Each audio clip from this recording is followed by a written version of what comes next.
Hello friends, आज आपण माहिती घेणार आहे की काय प्रेग्नन्सीमध्ये तुम्हाला तिसऱ्या तिमाहीमध्ये म्हणजे 7व्या, 8व्या, 9व्या महिन्यामध्ये संबंध ठेवता येतात की नाही ठेवता येतात. बरेचदा हा प्रश्न विचारण्यात येतो की काय मॅडम, मी संबंध ठेवल्याने माझी डिलिव्हरी तर नाही होऊन जाईल, मला पोट तर नाही दुखायला लागेल, तर काय मला या वेळेला संबंध ठेवायला पाहिजे.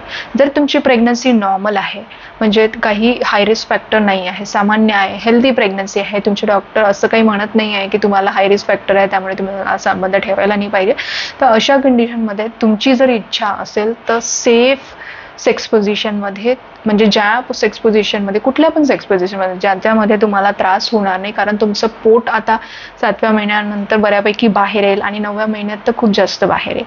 तर हे आल्यानंतर तुम्हाला जर संबंध ठेवत असताना त्रास होत नसेल, पोटात दुखत नसेल किंवा थोडंफार स्पॉटिंग किंवा ब्लिडिंग सुरू होत नसेल, तो नो डाऊट तुम्हाला संबंध ठेवता येतात, काही प्रॉब्लेम नाही आहे. पण जर तुम्हाला काही हाय रिस्क फॅक्टर्स असतील, तर हे हाय रिस्क फॅक्टर कुठले? जर पाणी जात नसेल, म्हणजे लिकिंग होत नसेल, गर्भाच्या भोवतीचं पाणी जर अंगावरून वाहत नसेल, तर नो डाऊट तुम्ही संबंध ठेवू शकता. म्हणजे तुम्ही 9व्या महिन्यापर्यंत, म्हणजे डिलेव्हरी होईपर्यंत संबंध ठेवू शकता, जर जे मी हाय रिस्क फॅक्टर सांगत आहे ते तुम्हाला नसतील तर. म्हणजे पाणी जर तुम्हाला लिकिंग होत नसेल, म्हणजे पाणी अंगावरून वाहत नसेल, जर लिकिंग होत असेल तर तुम्हाला संबंध नाही ठेवायला पाहिजे. त्यांनी इन्फेक्शन व्हायचा भीती राहते, कारण जे एम्निओटिक मेम्ब्रेन आहे, एम्ब्रियोटिक फ्लुइड आहे, ते ब्रेक होऊन जातं. पाण्याची जी थैली आहे ती ब्रेक होऊन पाणी अंगावरून वाहत आहे. म्हणजे ते आता जे प्रोटेक्टिव्ह लेअर होतं बाळाचं, जे वजायना म्हणजे योनी मार्ग आणि बाळा म्हणजे ते प्रोटेक्टिव्ह लेअर होतो, राईट, पाण्याची थैली, ती आता ब्रेक झाली आहे. अशा वेळेला जर तुम्ही संबंध ठेवत असाल तर तुम्हाला जंतू संसर्ग होऊ शकतो.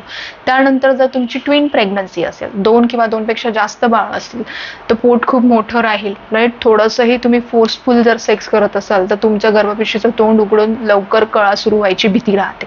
तर त्यावेळेला पण तुम्हाला जर संबंध ठेवणं अवॉइड करता येत असेल तर अवॉइड करायला पाहिजे. त्यानंतर जर तुमच्या गर्भपिशवीचं तोंड छोटं असेल, म्हणजे तुम्हाला हिस्ट्री आहे, म्हणजे तुम्हाला आधीच्या प्रेग्नन्सीमध्ये लवकर तुमची डिलिव्हरी झालेली आहे आणि यावेळेला जर तुम्हाला टाका लावला असेल गर्भपिशवीच्या तोंडाला, सर्व्हायकल टाईटनिंग, ऑस टाईटनिंग केलं असेल, तर त्यावेळेला पण तुम्हाला संबंध अवॉइड करायला पाहिजे. त्यानंतर जर प्लासेंटा प्रिव्हिया असेल, म्हणजे जर तुमचे गर्भपिशवीला जो प्लासेंटा असतो, म्हणजे जो वर असतो, आवल असतं, अपरा असते, ती जर खालच्या साईडला जर चिपकलेली असेल, गर्भपिशवीच्या तोंडाजवळ जर असेल, अशा वेळेला जर तुम्ही संबंध ठेवत असाल तर नो डाऊट एखाद्या वेळेला तुम्हाला खूप जास्त ब्लिडिंग सुरू होऊन जाऊ शकतं आणि अशा वेळेला इमर्जन्सी सिझेरियन सेक्शन करून बाळ बाहेर काढावं लागू शकतं.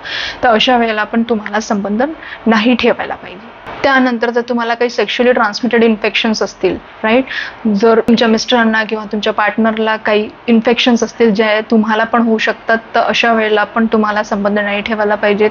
व्हाईट डिस्चार्ज खूप जास्त असेल किंवा युरिन इन्फेक्शन, लघवीचे इन्फेक्शन्स तुम्हाला खूप जास्त असतील, तर वारंवार सेक्स केल्याने पण बरेचदा प्रेग्नंट महिला यासाठी ट्रीटमेंट घेतात, पण हजबंडला म्हणजे पार्टनरला पण हे इन्फेक्शन्स असतात. त्यांना लक्षणं बरेचदा दिसत नाहीत, पण ते इन्फेक्शन्स त्यांच्या लघवीमध्ये असतात आणि हे जेव्हा तुम्ही सेक्स करता, संबंध करता, तेव्हा ते इन्फेक्शन त्यांच्याकडनं तुम्हाला वारंवार भेटत राहतात आणि वारंवार तुम्हाला हा त्रास होऊ शकतो. तर अशा वेळेला पण जर असा त्रास होत असेल, ज्याने वारंवार वजानल किंवा युरिन इन्फेक्शन्स होत असतील, तर प्रीटर्म डिलिव्हरी म्हणजे लवकर डिलिव्हरी व्हायची पण भीती असते. त्यामुळे अशा कंडिशनमध्ये पण तुम्हाला सेक्स अवॉइड करायला पाहिजे. तर आय होप ही माहिती तुम्हाला आवडली असेल. माहिती आवडल्यास याला लाईक, शेअर आणि चॅनलला विथ बेल बटन सबस्क्राईब करायला विसरू नका.